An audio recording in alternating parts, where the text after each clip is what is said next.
بربي برشا عباد البارح ما عجبهاش محمد علي بن رمضان في الكوب دافريق ماتش تونس الاخر.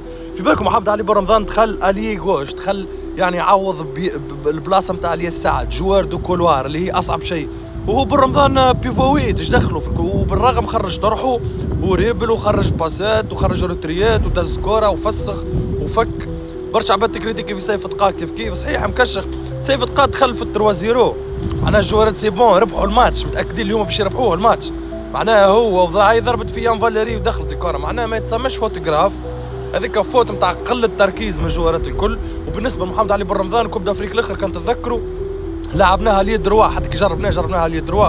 مهمته محمد علي بن رمضان راهو يفك الكره ويخرجها نظيفه. كهو البارح لعب جوار دو كولوار، لعب في بلاصه يوسف المساكني، لعب في بلاصه الياس سعد، لعب في بلاصه العاشوري اللي هي من اصعب لي بوست اللي هو بن رمضان معناها يعطيه الصحه. ما فماش علاش باش تكريكيتوه، الكريتيك زايد.